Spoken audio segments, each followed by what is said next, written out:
एक शांत और सुंदर गांव में रहमत अली और उसकी पत्नी जैनब अपने छोटे से घर के बाहर रोजमर्रा के कामों में व्यस्त थे। रहमत अली लकड़ी की एक छोटी गाड़ी के पास खड़ा था, जिसमें ताजी कटाई की गई फसल भरी थी, और जैनब हाथ से बनी झाड़ू से आंगन बुहार रही थी। सूरज की गर्म रोशनी पूरे दृश्य को सुनहरी चमक से नहला रही थी। चारों ओर सादगी और संतोष का वातावरण था। उसी गांव में फराज नाम का एक अमीर व्यापारी भी रहता था। वो अक्सर गांव वालों को घमंड से देखता था। एक दिन दोपहर की तेज धूप में वो गांव के चौराहे पर खड़ा था, हाथ सीने पर बांधे, चेहरे पर घमंडी मुस्कान लिए। चारों ओर कच्चे मकान थे और उसकी आंखों में गांव वालों के लिए तिरस्कार साफ झलक रहा था।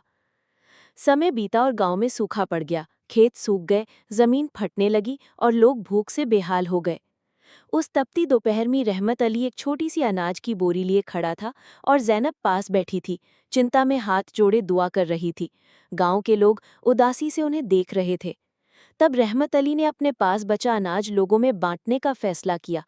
वो जमीन पर बैठ गया और प्यार से हर किसी को थोड़ा थोड़ा अनाज देने लगा। उसके चेहरे पर करुणा और इंसानियत थी।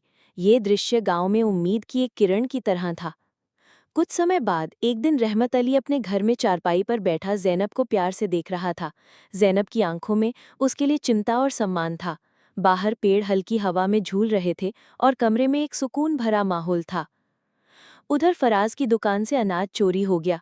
वो सुबह सुबह टूटी हालत में, बिखरे बाल और डरे हुए चेहरे के साथ खुले गोदाम के सामने खड़ा था। जमीन पर अनाज बिखरा था और उसके चेहरे पर खौफ साफ नजर आ रहा था। बीमार और टूटा हुआ फराज अब उसी रहमत अली के घर में बिस्तर पर पड़ा था। रहमत अली, जिसकी उम्र अब झनकने लगी थी, प्यार से उसे पानी पिला रहा था। फराज का चेहरा अब घमंड से नहीं, बल्कि लाचारी और शर्म से भरा था। कुछ दिनों बाद जैनब हाथ में जड़ी बूटी की दवा का कटोरा लिए फराज के पास खड़ी थी।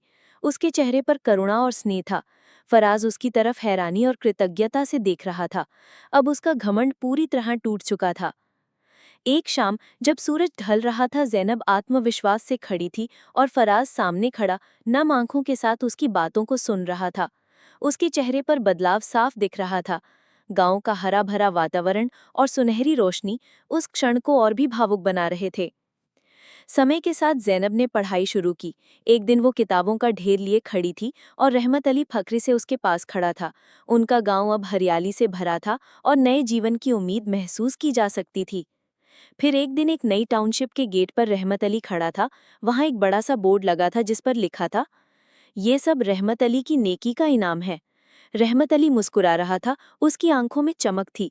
उसके पीछे एक उज्जवल और जीवंत शहर था। नीला आसमान और हल्की धूप पूरे दृश्य को उम्मीद और कृतज्ञता से भर रही थी।